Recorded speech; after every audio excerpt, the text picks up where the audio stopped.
accueillis pour votre présence parmi nous. Je remercie encore une fois l'Église qui me laisse entière confiance de vous enseigner ce matin. Excusez-moi, non, ici on n'entend pas. Ah, pardon, je ne vais pas faire place ma pause-voix. Je remercie encore les seigneurs d'avoir donné courtement cette autorité de vous enseigner ce matin. D'habitude, c'est le pasteur qui est là, mais ça fait 2 semaines que Dieu a permis que je sois là devant vous. Et il veut vraiment qu'on parle aujourd'hui du Saint-Esprit. Voilà, la semaine dernière, je suis venu vous enseigner sur 6 points du pourquoi je dois, entre guillemets, accepter le Saint-Esprit dans ma vie. Et je dis que je parlais d'accepter parce que moi, pendant un temps, j'avais peur du Saint-Esprit et je le négligeais. Et je pense qu'il y a aujourd'hui beaucoup de chrétiens qui ne considèrent pas le Saint-Esprit. On a des facilités à parler de Jésus, des facilités à parler de Dieu le Père, mais on ne voit pas où est le Saint-Esprit. Et on avait vu 6 points. Le premier, si vous vous rappelez, c'était que le Saint-Esprit était là au tout début, tout comme Dieu le Père et Dieu le Fils. Il est Dieu, tout comme on respecte Dieu le Père et Dieu le Fils. Le deuxième, c'est que pour avoir une communion parfaite avec Dieu, je dois comprendre comment est constitué Dieu. Et Dieu est constitué. Nous considérons Dieu le Père, Dieu le Fils et Dieu le Saint-Esprit. Enfin, le troisième, c'était que la parole de Dieu, derrière la parole de Dieu, il y a un esprit. On nous parle clairement que la parole de Dieu a été inspirée par le Saint-Esprit. Et on nous dit que c'est la parole révélée qui donne la foi à l'homme. Et la parole révélée est révélée que par le Saint-Esprit. Si les hommes, derrière leur livre, parfois on sent un esprit bizarre, étrange, il y a aussi derrière la parole de Dieu un Saint-Esprit. Et c'est le Saint-Esprit qui nous révèle ce qu'on appelait le Réma, qui est la parole révélée. Le quatrième point, c'est que pour connaître la volonté de Dieu en tout temps, je dois marcher en esprit, avec l'esprit, par l'esprit. Tout comme Jésus, avant d'entrer dans son ministère, alors qu'il avait la puissance, est entré dans un jeûne de 40 jours et 40 nuits dans le désert. Et on dit dans la parole de Dieu, poussé par l'esprit. Donc Jésus savait qu'il allait rentrer dans ce désert-là par l'esprit, à cause de l'esprit, car après viendrait la puissance nécessaire pour vaincre le diable. Cinquième point, on a vu que l'esprit nous a amené l'onction nécessaire pour réaliser de grandes choses. À travers le bâton de Moïse, à travers la pierre tirée sur Goliath, et même simplement lorsque Dieu choisissait un roi, on le oignait d'huile. Et cette huile-là représente l'esprit qui coule sur l'homme et qui est donc mis à part pour Dieu. Donc le Saint-Esprit aussi nous explique comment on peut être mis à part et utilisé par lui. Et le sixième point qu'on a vu, c'est que la parole, il y a la vie et la mort à son bout. Mais que pour savoir comment diffuser la vie à travers la parole de Dieu, je dois laisser le Saint-Esprit guider mes mots. Car le Saint-Esprit nous dit comment prier et comment parler avec Dieu et comme Dieu. Tout comme on dit que Jésus priait avec autorité, c'est par le Saint-Esprit que je vais savoir comment prier et parler avec autorité. Et je vous ai parlé de ce jour-là où on annonçait de la pluie. Et parce que j'ai prié avec autorité, alors la pluie n'a pas eu lieu et il y a eu à la place un grand ciel radieux. Amen. Ce matin, on va voir, si on a le temps, à nouveau, comme je disais, on va prendre le temps. Et c'est surtout une discussion avec vous et moi, c'est-à-dire que je vais vous donner des versets, on va les lire ensemble, on va les étudier. 8 points sur notre développement personnel. Mais avant cela, j'aimerais vraiment qu'on prenne conscience que c'est un enseignement important. J'étais amené à voir une amie qui a une église à Montfermeil, et elle m'a dit que tout comme nous, son église était attaquée. Tout comme nous, il y a des gens qui ont quitté l'église. Tout comme nous, il y a eu beaucoup de décès, beaucoup de maladies, encore et encore. Mais elle m'a dit que dans le même temps, ces preuves-là ont permis de révéler des potentiels spirituels dans son église, notamment parmi les hommes. Et je pense que ce temps-là, cet enseignement que Dieu nous donne, c'est un moment aussi où chacun va faire son bilan.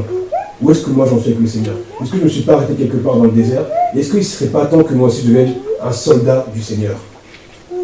Donc, prenons notre temps pour vraiment comprendre ce message-là. N'hésitez pas à me demander de revenir sur des points. Et on va voir avec le pasteur pour imprimer ces feuilles-là et pour que vous les gardiez. Car je crois que c'est un enseignement qui va nous servir tous les jours. Donc, on va voir maintenant le nouveau point qui nous rappelle par rapport à notre développement personnel. Je demande à quelqu'un de lire Matthieu 4, 1 à 2. Et quelqu'un va lire Matthieu 4, 14, 17.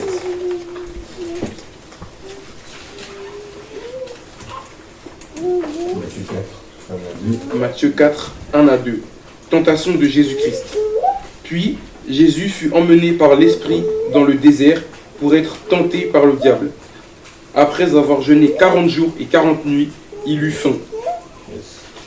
Merci. Quelqu'un peut lire Matthieu 4, 14, 17.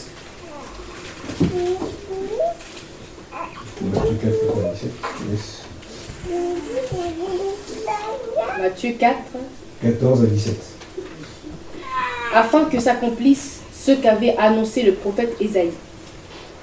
Territoire de Zabulon Oui, c'est ça. Yes. Territoire de Zabulon et de Nephtali. Route de la mer. Région située de l'autre côté du Jourdain, Galilée à la population étrangère. Le peuple assis dans les ténèbres a vu une grande lumière, et sur ceux qui se trouvaient dans le pays de l'ombre de la mort, une lumière s'est levée. Ok. 17. Dès ce moment, Jésus commença à prêcher et à dire « Changez d'attitude, car le royaume des cieux est proche. Amen. Amen. Donc là, on revient sur le point que je vous disais. C'est l'un des premiers points que je vais développer, c'est que Jésus, c'est à travers le Saint-Esprit qu'il a su son appel. C'est ça le premier point. Dans l'Église, et c'est bien pas qu'on a vu hier, la semaine dernière, nous sommes un corps. Que ce soit à travers les fruits de l'Esprit, que ce soit à travers les différents ministères, nous sommes un corps, et chacun d'entre nous est amené à grandir pour appartenir à un corps, soit dans la prière, soit dans la modération, dans l'évangélisation. Et c'est par l'Esprit que vous allez savoir où est ma place dans le corps du Seigneur. Et c'est ce qu'on nous dit ici. C'est Jésus seulement après 40 jours et 40 nuits qu'il a décidé de prêcher, aller maintenant annoncer la parole. Pas avant, pas après. Et si on continue, en toujours dans cette logique du corps, quelqu'un va lire 1 Corinthiens 12:5. Car nous avons maintenant un corps particulier, et c'est ce qu'on a vu la semaine dernière. 1 Corinthiens 12:5.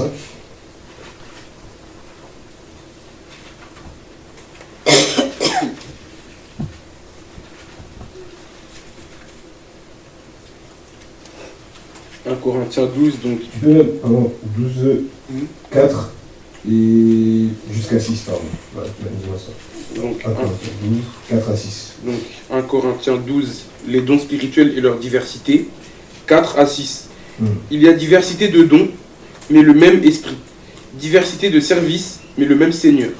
Diversité d'actes, mais le même Dieu qui accomplit tout en tous.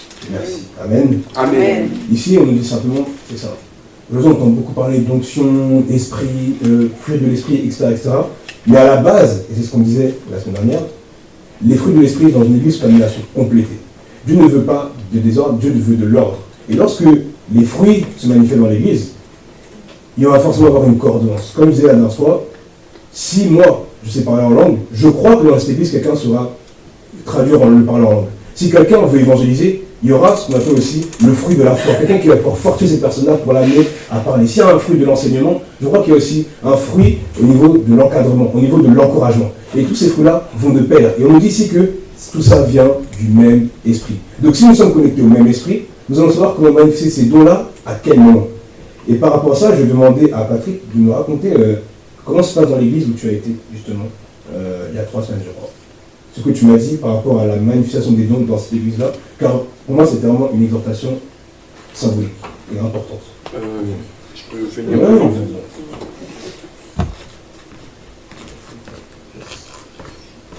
Bonjour à tous. Donc, il y a peut-être 1 mois et demi, je m'étais rendu sur invitation d'une amie à moi et sa maman à l'église protestante évangélique Rencontre Espérance. Et j'avais été particulièrement touché par un moment de prière où en fait l'un des pasteurs qui se trouvait là-bas avait donc fait commencer un moment de prière avant de clôturer le culte. Et il avait donc expliqué que pendant ce moment, nous devions être attentifs parce que chacun devait prier à tour de rôle. Mais on n'avait pas... on ne désignait pas celui qui priait, mais c'était sous l'inspiration de l'esprit que celui qui avait, qui était poussé pour prier, devait prier. Et il explique que pendant ce moment-là, lorsque quelqu'un s'éveille au don de parler en langue, il fallait particulièrement lui laisser la parole, que tout se fasse silence et que cette personne puisse s'exprimer en langue tout le temps qu'il lui faudra. Et ensuite, la sœur de l'église qui a le don de traduction puisse traduire les révélations que cette personne vient de recevoir en langue. Et voilà que j'entends des personnes qui d'abord prient en français et de temps à autre j'entends qu'une personne se met à parler en langue pendant une durée très très longue. C'est-à-dire que la personne pouvait parler en langue pendant même 1 minute. Je ne vais pas limiter parce que je n'ai pas besoin de parler en langue, mais oui, le temps était long et la personne s'exprimait. Et pendant ce temps-là, je pense que la majorité de la communauté ne comprenait pas. Puis il y avait un silence, Puis on donnait le micro à une sœur qui, de façon très étonnante, arrivait à traduire tout ce qui venait d'être dit. C'est comme si je vous faisais un discours pendant 5 minutes en anglais et que quelqu'un arrivait à ma suite à tout traduire pendant 5 minutes aussi, mais en français. Et il y avait une véritable organisation à ce niveau-là, parce que j'ai vu s'enchaîner peut-être 5-6 personnes qui ont éveillé le don de parler en langue. Et elles étaient suivies d'une sœur qui, par l'Esprit Saint, pouvait traduire tout leur discours en entier, sans bégaiement, sans fourchement de langue, sans aucune faute. Et donc c'était vraiment un moment qui m'a édifié, parce que je prenais conscience un peu plus amplement de la façon dont fonctionne premièrement le don de parler en langue, mais aussi celui de traduire le discours en langue. Mais je voyais là une nouvelle façon de manifester le don de l'Esprit Saint. Et j'ai vraiment constaté que c'était par l'Esprit, parce que même si on est très bon traducteur dans les langues du monde, est-ce qu'on serait capable de traduire un discours qui a duré 2-3 minutes au mot près, avec exactitude, sans se tromper? C'était vraiment l'Esprit Saint qui se manifestait. Merci. Merci beaucoup. Merci. Donc, comme j'ai la semaine dernière, moi de mon côté j'avais peur du parler en langue, j'avais peur de ces manifestations-là, parce que je ne les comprenais pas. Mais on dit à la parole de Dieu qu'il y a des mystères que vous ne comprenez qu'une fois que vous plongez réellement dans l'esprit. Une fois que vraiment vous avez une connexion avec l'esprit, vous ne comprendrez pas pourquoi. Dieu va vous choisir, il va se passer des choses. Tout comme certains ont dit dans cette église que pendant qu'on prie, ils sont aussi touchés, certains ont pleuré, on n'explique pas ça. Et ça, ce sont des choses où, justement, comme disait Patrick, il n'y a que l'esprit qui peut expliquer. Comment quelqu'un peut venir ici, il parle en langue pendant 2 minutes, on dit, sœur, traduisez, elle traduit tout mot pour mot, mot à mot, et on est sûr, parce que ça aussi, on a l'assurance que ce qu'elle a dit, c'est vrai, le mot près. Et ça, c'est parce que l'esprit amène un ordre dans l'église qu'on ne peut obtenir que si on est en réelle communion avec l'esprit. Donc, à nouveau, une église connectée à un même esprit pour développer des dons de l'esprit en toute cohérence. Le troisième point, et c'est l'un des plus importants, afin de passer de l'homme animal au chrétien charnel et enfin au chrétien spirituel. On a vu, lorsqu'on faisait l'affermissement, nous sommes au mois de novembre, qu'il y avait 3 sortes d'hommes. L'homme animal, on rappelle, celui qui ne croit pas en Dieu, celui qui suit ses instincts charnels. Puis vient le chrétien charnel. Il croit en Dieu, mais malheureusement la chair a encore un impact sur sa vie spirituelle et l'empêche totalement béni dans le Seigneur et d'agir pour lui. Enfin vient le chrétien spirituel, qu'on peut aussi appeler l'épouse, comme Dieu le veut, qui elle est totalement connectée à Dieu, obéit sans bégaiement, sans hésitation, parce qu'il sait que Dieu veut son bien. Et ça, c'est le chrétien spirituel. Et pour cela, quand on parle du spirituel, il y a forcément une action dans l'esprit qui est permise par l'Esprit Saint. C'est pourquoi on va lire 1 Corinthiens 2,12, que je vais lire rapidement, qui nous dit « Or, nous n'avons pas reçu l'esprit du monde, mais l'esprit qui vient de Dieu, afin de connaître les bienfaits que Dieu nous a donnés par grâce, par sa grâce, et nous en parlerons avec les paroles qu'enseigne la sagesse humaine, pas avec celles qu'enseigne la sagesse humaine, mais avec celles qu'enseigne l'Esprit Saint. Ainsi, nous employons un langage spirituel pour exprimer ce qui est spirituel. Amen. Amen. La première étape, c'est ça. C'est que lorsque l'esprit modifie l'esprit de quelqu'un, comme nous ici, la sagesse qu'il va employer sera différente, elle va devenir celle de l'esprit. Et deuxièmement, lorsqu'il va parler, ce sera aussi Dieu qui va parler à travers lui. Et c'est comme ça qu'on reconnaît le chrétien spirituel du chrétien charnel. Lorsqu'il s'exprime, on sent la sagesse en lui. Lorsqu'il s'exprime, on se dit non, ça vient de Dieu. Comme certains parents disent prêche-leur, comme s'il sentait que non, ce qu'il dit là c'est important. Et c'est ce qui se passe quand Dieu parle. Comme disait Patrick, on sent que non, là il faut faire silence parce que là, ce qu'il te dit là ici, c'est important. Et tout comme lorsque Dieu parle, on disait, mais quel est cet esprit qui permet de prêcher avec autant d'autorité? À chaque fois que Dieu parlait, à chaque fois que Jésus parlait, les gens étaient choqués par son autorité et on voit qu'ils étaient saisis, paralysés. La deuxième chose, c'était que, on va lire ça dans Galates 5, 16, 18, afin de comprendre davantage comment on transforme l'esprit. Galates 5, 16 à 18. Voici ce qu'il nous dit. Voici donc ce que je dis. Marchez par l'esprit et vous n'accomplirez plus les désirs de votre propre nature, ou la chair. En effet, la nature humaine a des natures contraires à ceux de l'esprit, et l'esprit a des désirs contraires à ceux de la nature humaine. Ils sont opposés entre eux, de sorte que vous ne pouvez pas faire ce que vous voudriez. Cependant, si vous êtes conduit par l'esprit, vous n'êtes pas sous la loi. Amen. Amen. Donc on nous dit ici que clairement, si vous êtes guidé par l'Esprit, naturellement vous agirez comme Dieu le veut. Il y a un pasteur qui dit que si vous jetez un poisson dans l'eau, il ne va pas se débattre pour nager, il va nager naturellement. Et lorsque vous êtes un chrétien spirituel, c'est pareil, ça va couler de source. Quand il faudra louer le Seigneur, vous allez rentrer. Quand il faudra prier, ça va être simple. Quand il faudra même venir à l'église, de sentir une faim telle que limite vous allez courir, et une minute de retard pour vous sera vraiment une minute de perdu, voire une heure de perdu, parce que chaque minute pour le chrétien spirituel avec son Dieu est une minute précieuse qu'il ne récupérera plus jamais. Enfin, on va lire Éphésiens 4, 23, s'il vous plaît. On va finir en ce point-là, je vous rappelle, et passer de l'homme animal au chrétien spirituel. Éphésiens 4, 23 nous dit « À vous laisser renouveler par l'esprit dans votre intelligence. » Et 24 nous dit « Et à revêtir de l'homme, à vous revêtir de l'homme nouveau, créé selon Dieu, dans la justice et la sainteté que produit la vérité. » Et d'ailleurs, ce chapitre-là se nomme « La vie nouvelle en Christ ». Donc à nouveau, on revient sur le point qu'on a vu la semaine dernière. Vous ne pouvez rentrer totalement dans votre identité spirituelle que si vous prenez conscience que le Saint-Esprit joue un rôle primordial dans votre conversion et dans votre croissance spirituelle. Ici, on nous dit que c'est le Saint-Esprit qui modifie notre état de pensée. C'est le Saint-Esprit qui modifie notre façon de penser et donc de voir le monde, par le renouvellement du Saint-Esprit. Et donc, c'est un signe de notre conversion. Le fait d'être commun avec le Saint-Esprit valide notre conversion. Le quatrième point, et là on va revenir à ce que Daniel nous a dit plusieurs dimanches de suite, devenir un passionné de Dieu. Ou sentir un vide lorsqu'on ne prie pas assez, qu'on manque un culte et qu'on ne vit pas ce que la parole de Dieu dit. Et là, je vais revenir sur un point que j'ai vu cette semaine. Il y a ce qu'on appelle dans le monde spirituel la crise de la foi. Et c'est la différence entre le manque de foi et la crise de la foi. Le manque de foi, c'est simple, c'est je ne crois pas en Dieu. Mais la crise de la foi, c'est un autre mal qui touche beaucoup de chrétiens.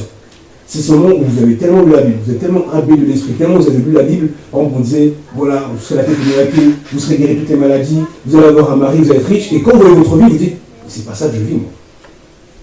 Et là, vous dites, est-ce que Dieu dit vraiment? Vous êtes plongé dans l'esprit, vous connaissez toutes ces promesses, mais ce n'est pas ce que vous vivez. Et c'est ce qu'on appelle la crise de la foi. Votre vie, c'est que des défaites. Votre vie, c'est que des échecs. Vous dites, vous êtes dernier, pas premier. Vous avez un esprit de timidité alors que Dieu vous dit que vous êtes fort. Vous faites que échouer alors qu'on vous dit que vous allez réussir.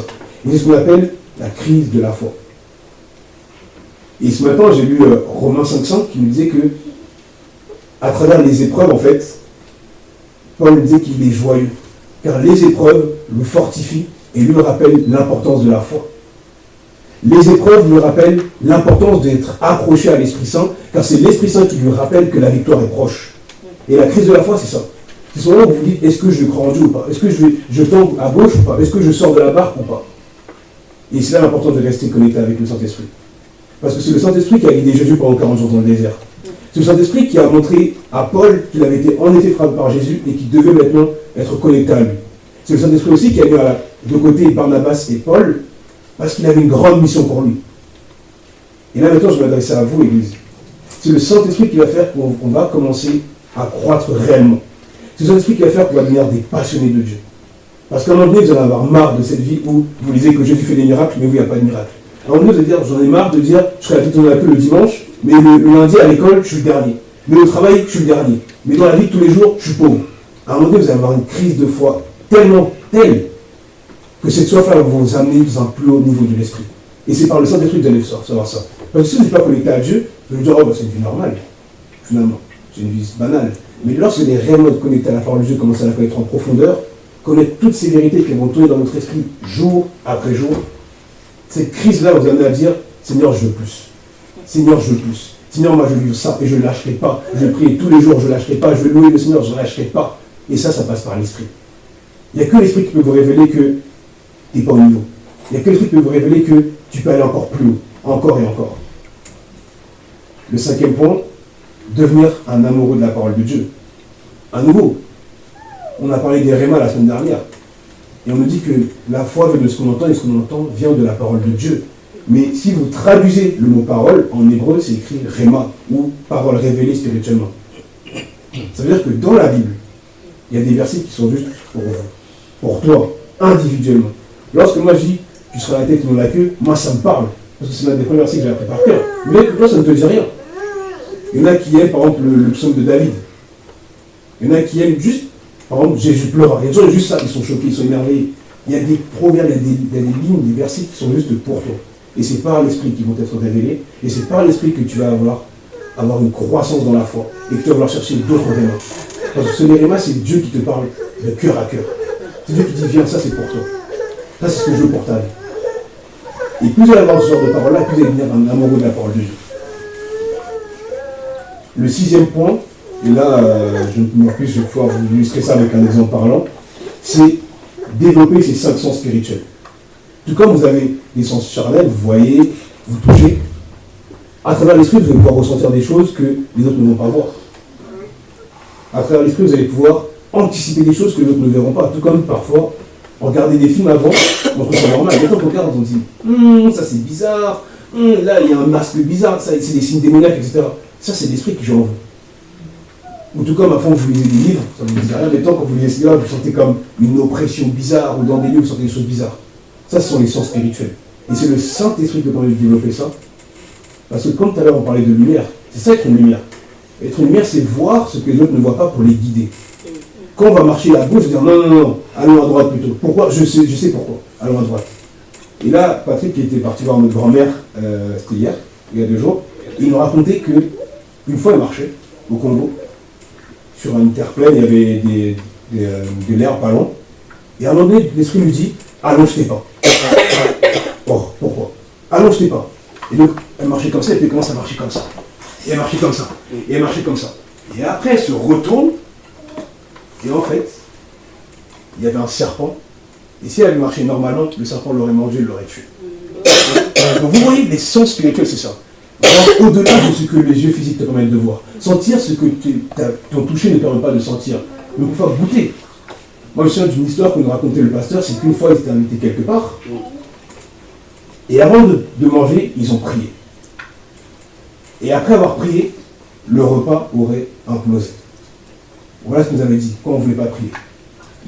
On a prié et à la fin du repas, on a dit Amen, le repas a implosé. Pourquoi? Parce que dans ce repas-là, a priori, il était empoisonné. Et ça, on ne savait pas. Ça, ils ne le savaient pas, ils ne le sentaient pas. Mais spirituellement, ils savaient que c'était ce qu'il fallait faire. Et par rapport à ça, je vais vous annoncer juste une scène qui s'est passée jeudi. Il y a une fille avec qui je travaillais pendant un temps et qui est partie et a été hospitalisée. Et je priais pour elle, tout comme on prie pour Sarah, tout comme on prie pour d'autres membres de l'église, et je lui envoyais de temps en temps des messages en me disant peut-être qu'elle va répondre et que ça va la soutenir. Jamais eu de réponse. 3 mois, 4 mois, 5 mois, 6 mois, jamais eu de réponse. Hier, je travaillais, je pose mon téléphone sur mon bureau, et Dieu me dit envoie-lui un message. Je commence. Envoie-lui un message. Et la personne ne lâchait pas. Envoie-lui un message, envoie-lui un message, envoie-lui un message. Je dis bon. Elle m'a foutu 3 bâches, 3 vents, 4 vents. Bon, on verra, peut-être que ça sera la bonne. J'envoie un message. J'ai à peine refermé le téléphone est vibrant. Je rouvre, la fille m'envoie. Je ne sais pas comment tu as su, mais tout ça me fait trop plaisir. Je suis sorti de l'hôpital il y a 2 jours. Vous voyez comment c'est? Elle habite à l'autre bout de la France. Je vois des messages tous les jours au point que j'ai abandonné. Et Dieu me dit envoie un message maintenant. Et pourquoi il fait ça? Pour m'annoncer finalement que ma prière a été exaucée. Comment j'aurais su si je n'avais pas envoyé le message? J'aurais jamais su, je me suis dit, oh c'est bon, la fille à l'hôpital, c'est fini. Mais Dieu a répondu à ma prière et voulait que je sache que ma prière avait été répondue. Amen. Ça, c'est ça l'esprit, c'est ça les sens spirituels. Sentir au-delà de ce que tu t'aurais pu dire, ah mais non, ça c'est une mauvaise pensée, ou oh c'est ouais, ma fatigue elle me saoule. Mais parfois tu sens que non, là je dois appeler, là je dois parler à quelqu'un. Et parfois je pense, je ne sais pas si ça vous fait ça, vous ne savez pas pourquoi vous dites, non, cette personne-là, j'ai pas assez près pour elle, je prie pour elle. Ou elle, je dois lui parler. Enfin, c'est l'esprit qui vous dit ça. C'est l'esprit qui vous dit non, je veux parler. Tout comme parfois vous écoutez des prédications et vous dites, vous sentez pas seulement de chance en disant, ah mais j'ai pas assez de foi. Ah mais j'ai pas assez prié aujourd'hui. Ça c'est l'esprit. La sensation de faim, de soif, c'est l'esprit qui développe. Le 7e point, acquérir et développer les armes spirituelles, car nous combattons dans le spirituel. Amen. Comme je disais tout à l'heure, sentir c'est bien. Affronter c'est mieux. Ne soyons pas passifs dans l'épreuve. Je demande à quelqu'un de lire Éphésiens 6, 12 à 17.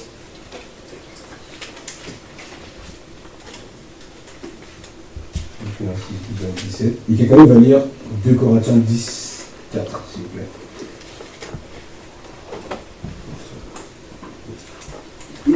17. Éphésiens 6, 12 à 17.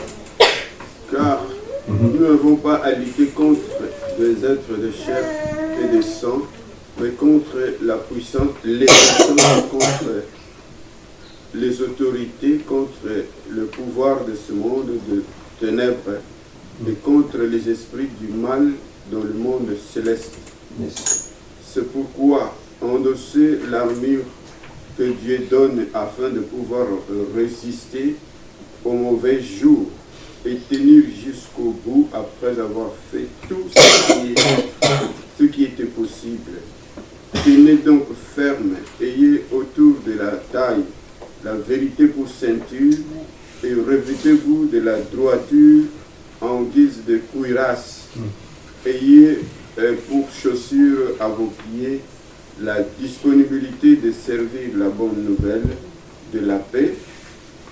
En toutes circonstances, saisissez-vous de la foi comme d'un bouclier avec lequel vous pouvez éteindre toutes les flèches enflammées du diable. Est-ce que tu peux répéter ce verset-là encore?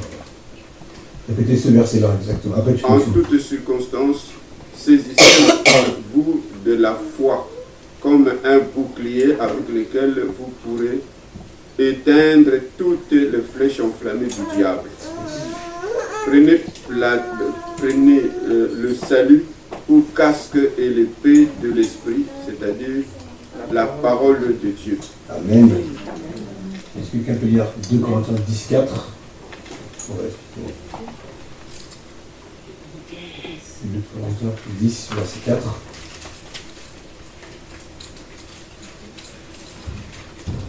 Non, les armes qui nous servent à lutter ne sont pas des armes humaines, mais leur force vient de Dieu pour détruire tout ce qui lui résiste. Nous détruisons les façons de penser qui sont fausses. Amen. Moi, on renverse des forteresses. C'est encore plus grave. Moi, ce que j'ai aimé dans ce que je connais le frère Paul, Éphésiens 6, 12 à 17, c'est que finalement, on se rend compte que c'est lorsque je vais revêtir totalement l'armure céleste, l'armure spirituelle, que je vais être totalement positionné aussi pour la bataille. On nous parle ici de la ceinture de la vérité.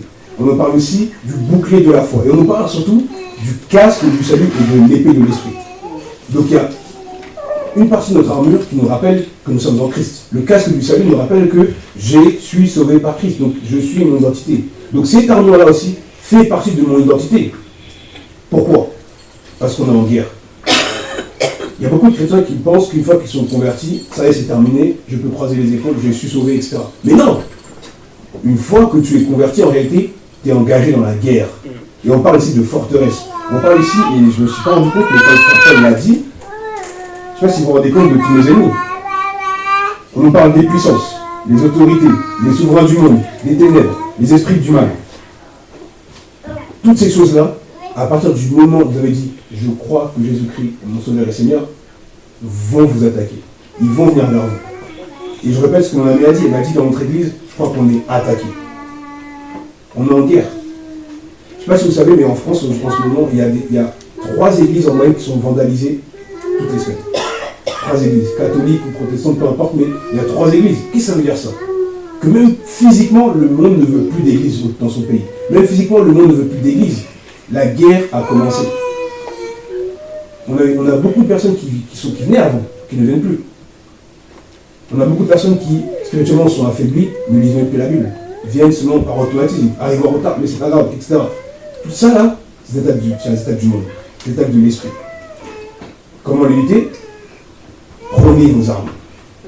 Et ces armes-là, elles vont se travailler, elles vont ne pas s'émousser comment? En les plongeant dans l'huile du Saint-Esprit.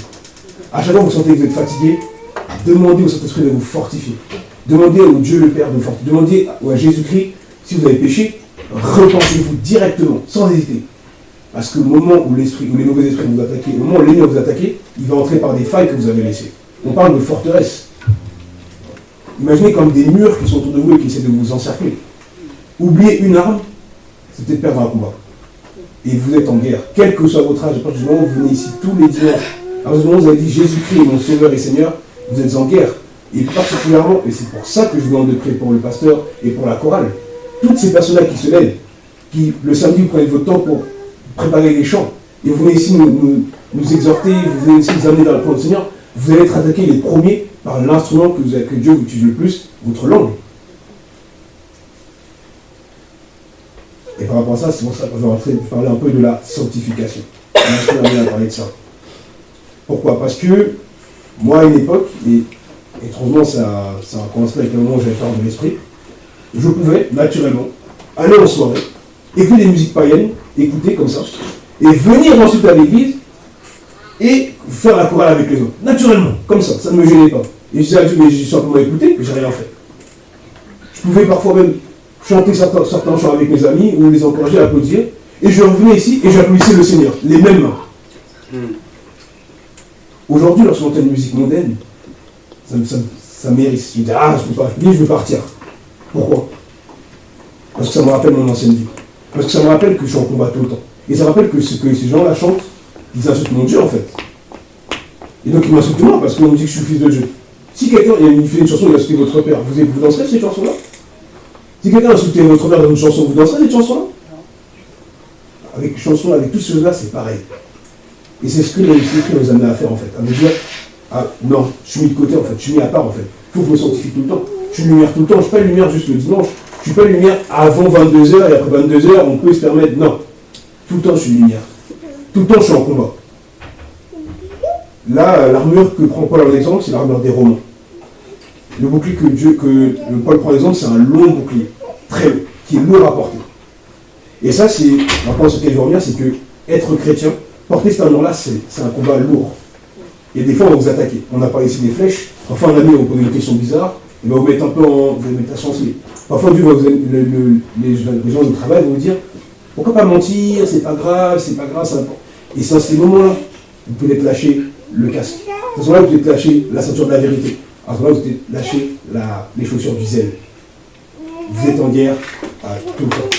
Alors, à chaque instant, démarrez la journée en priant. On nous dit que Jésus, à l'aube, il se levait et il priait. Jésus, pour moi, c'était l'un des hommes les plus occupés du monde. Et il avait le temps d'être avec Dieu. Même une minute, parfois, de prière, ça peut tout changer. On peut vous empêcher de chuter, vous empêcher de prendre le mauvais chemin. Mais aussi permettre de prier pour quelqu'un qui passe par des épreuves difficiles. Parce que prier, c'est être au cœur à cœur avec Dieu. Une armée qui ne parle pas avec son général, elle va où? Une armée qui ne connaît pas les ordres de son commandant, où est-ce qu'elle va? Donc priez, et on nous dit ici même, lisez la parole de Dieu. Parce que la parole de Dieu, en fait, sont les ordres de la bataille. Sont les ordres de bataille. 8e point, et on va terminer avec le développement personnel du chrétien. Être transformé spirituellement afin de ressembler à Christ. Et j'ai appelé ce passage-là, c'est la finalité. Christ avait les armes. Christ était lié au Saint-Esprit. Christ priait, Christ louait le Seigneur. Et c'est ce qu'on nous amène à faire. La semaine dernière, pour ceux qui s'en souviennent, j'avais commencé en évoquant le mariage de Lydie et Roger, parce que j'ai trouvé merveilleux à quel point, lorsqu'ils dansaient, ils étaient un seul et même corps. Et c'est ce que Dieu veut pour nous aussi. Qu'on marche naturellement avec lui. Qu'on sache danser naturellement avec lui. Que lorsqu'on dit va à gauche, je sais qu'il faut aller à gauche. Quand il dit va à droite, je sais qu'il faut aller à droite. Je ne réfléchis pas. Je ne pose pas de questions. J'y vais parce que je me fais totalement confiance. Et Jésus, c'était pareil. Imaginez-vous, vous n'avez à peine être, pour ceux qui ont fait le baptême l'année dernière, à peine vous êtes baptisé, on ne vous dit pas allez fêter avec votre famille, etc. Non, non, tu vas dans le désert pendant 40 jours. C'est comme si nous, après vous avez fini le baptême, quelqu'un va vous voir et vous dit, maintenant pendant 60 jours, tu ne manges pas, tu ne bois pas, et tu viens sous mon aile. Comme ça, il ne vous donne pas de manière de négocier, rien du tout. Tu t'en vas, allez, tu viens avec moi. Comme ça. Qui l'aurait fait? C'est bizarre ça, mais attends, laisse-moi profiter, il y a la famille, etc. Non, non, non.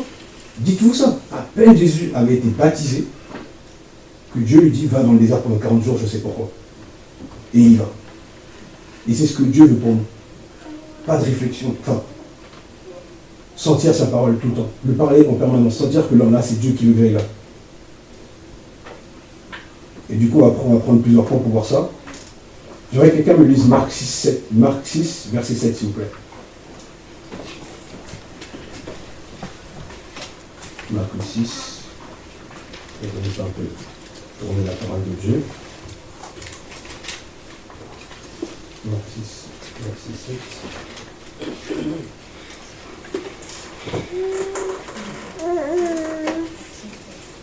Quelqu'un a trouvé? Alors, il appela les 12 et commença à les envoyer 2 à 2. Et il leur donna autorité sur les esprits impurs. Amen. Amen. Premier point, autorité divine. Comme je disais tout à l'heure, Jésus, on disait, par quel esprit parle-t-il avec autant d'autorité? Et ça, c'est aujourd'hui, on se rend compte, les gens qui impactent ce monde, ils sont autoritaires. Ils disent quelque chose, je ne sais pas si vous suivez un peu tout ce qui est les influenceurs, etc. Moi, j'ai fait des études en digital. On parle aujourd'hui de gens qui s'appellent les influenceurs. Pourquoi? Ils postent quelque chose, il y a 1 million de personnes qui le voient. Est-ce que vous vous rendez compte de l'autorité qu'ils ont? Et des marques qui les payent pour faire une photo, avec parfois le sac à main dans un coin de la photo comme ça, ils gagnent 1000 €. Parce qu'on sait que s'ils font une chose, ils peuvent influencer 1 million de personnes. Une nation, presque. 1 million de personnes. Et ça, c'est la première chose. L'autorité divine, une autorité supérieure. Deuxième point, on va lire 1 Jean 4 à 17. Je vais lire 1 Jean 4, verset 17.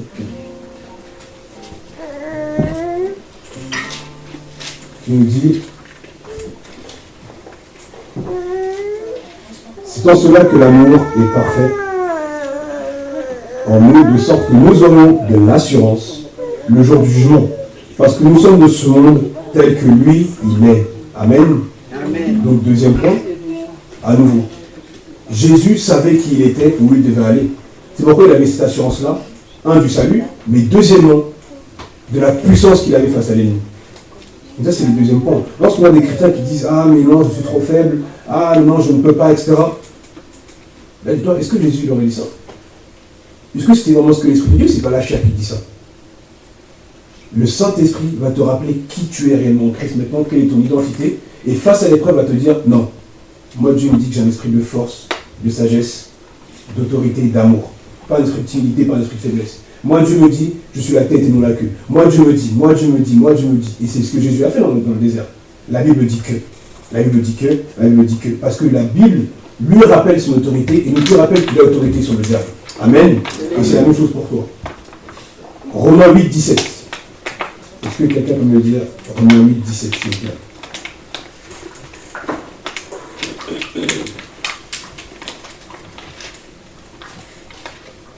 Romains 8, 17.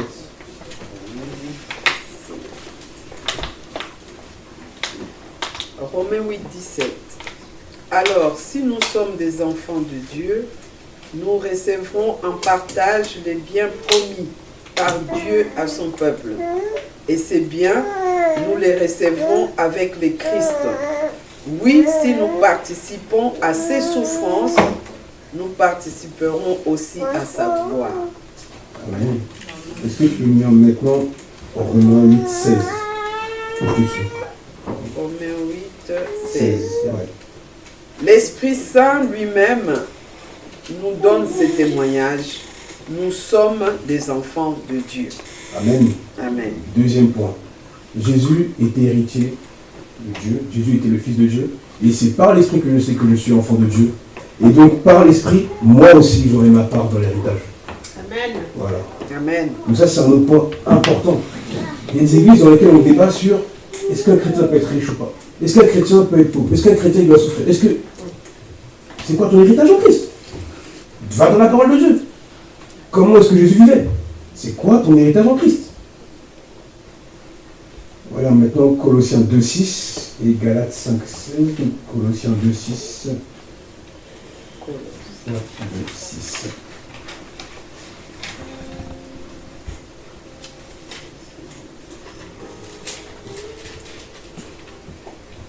Je vais lire Colossiens 2.6 jusqu'à 7. Est-ce que quelqu'un peut ensuite chercher Galates 5.16, s'il vous plaît? Colossiens 2.6 à 7. Ainsi donc, tout comme vous avez accueilli le Seigneur Jésus-Christ, marchez en lui. Bon, on peut dire marchez comme lui. 7. Soyez enracinés et fondés en lui, affermis dans la foi, tel que vous a été enseigné. Et soyez-en riches en exprimant votre reconnaissance à Dieu. Ça, c'est le résultat. Une fois que je suis totalement dans l'esprit, une fois que je suis totalement guidé par l'esprit, je vais marcher comme Jésus, parce que je suis en Jésus-Christ. Ok? Galates 5.16, s'il vous plaît. Galates 5, 16. 16, nous dit, voici donc ce que je dis, marchez par l'esprit et vous n'accomplirez pas les désirs de votre nature propre. Amen. Amen. Ça, en fait, les deux versets coïncident. Je marche par l'esprit, je marche comme Jésus, donc je marche en Jésus, comme si j'étais Jésus, de nouveau sur terre. Et c'est ce qu'est un chrétien. Chrétien, ça veut dire petit Christ. Comment Jésus marchait? Par l'esprit, en esprit, avec l'esprit. Il ne suit pas son nature propre. Et on l'a vu, si vous vous souvenez, cet épisode dans le jardin de Gethsémane, où il dit à Dieu, si c'est ta volonté, éloigne cette coupe de moi. Ça veut dire quoi? Que même Jésus souffrait, il se disait, non mais c'est trop dur, c'est pas possible. Mais c'est l'esprit qui l'a fortifié. Il a dit, non, tu dois le faire, tu dois aller jusqu'au bout. Et des fois dans la vie, on passe par des tunnels, par des déserts, et on se demande, pourquoi moi? Pourquoi moi? Pourquoi moi? C'est trop dur, j'y arriverai pas, etc., etc. Mais c'est à ce moment-là que tu dois t'accrocher au Saint-Esprit. Parce que Dieu, si vous regardez la Bible, à chaque désert, il a mis la personne à avoir un ministère après. Moïse a traversé un désert, il est devenu le leader d'Israël. Joseph, Dieu lui montre un rêve dans lequel il dit les étoiles vont s'agenouiller, tout va s'agenouiller devant toi. Il finit esclave, puis en prison, un désert, puis il finit à la droite du pharaon. Donc il était l'homme le plus puissant du monde à l'époque. David, on va sur David, je disais la semaine dernière, il s'occupait des moutons. Donc imaginez-vous un garçon pieds nus souvent, qui sentait le mouton, a les cheveux tout ébouriffés, que son père avait relié au fin fond dans la cambrousse là-bas, qui parlait personne. Et un jour, un homme vient le voir et lui dit, c'est toi le prochain roi. C'est ça que Dieu fait. Il prend des gens dans un désert, loin, que personne ne le considère. Et il leur dit, c'est toi maintenant le roi. Il y a un destin important, mais tu dois être fortifié dans le désert, tu dois te travailler dans le désert. Et c'est par l'esprit que vous allez savoir que là, c'est lui qui vient de travailler. Là, je dois continuer, je dois m'approcher. Et c'est surtout l'esprit qui va vous fortifier. Le cinquième point, et j'en ai parlé, 2 Timothée 17. 2 Timothée 17. 2 Timothée 2. Je crois que c'est 2 Excusez-moi, je suis arrivé là-dessus. Mais celui qui dit ce n'est pas par l'esprit de timidité, ce n'est pas l'esprit de timidité que Dieu nous a donné, mais un esprit de force, d'amour et de sagesse. Et moi, je l'ai ramené comme Christ. L'esprit te rappelle de quoi ton esprit est fait, de quoi tu es fait. Te rappelle les choses essentielles que tu dois te souvenir à chaque moment de ta vie, à chaque bataille. Et c'est comme ça que tu vas ressembler à Christ. Christ, à chaque fois, on a voulu lui dire, mais qui es-tu? Est-ce que tu es fils de Dieu? Il a dit, c'est toi qui le dis. Qui es-tu? Dis-moi qui tu es. Il a dit, je ne vous le dirai pas. Parce qu'il savait qu'il était au-dessus. À chaque fois qu'on a voulu rabaisser Christ dans son identité, il a dit, en fait, je sais qui je suis. Il y a une chanson qu'on a dit d'ailleurs, je sais qui je suis. Et c'est ce que l'Esprit te dit en fait. Tu sais qui tu es, avance. Tu sais qui tu es, ne les écoute pas. Tu sais qui tu es, donc ne tombe pas.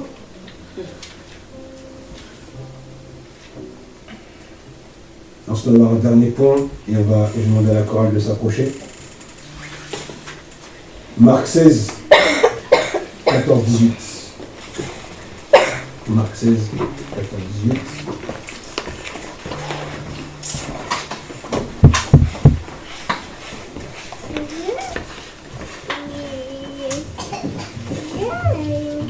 Ok. Marc 16, 14, 18. Ses disciples partirent et arrivèrent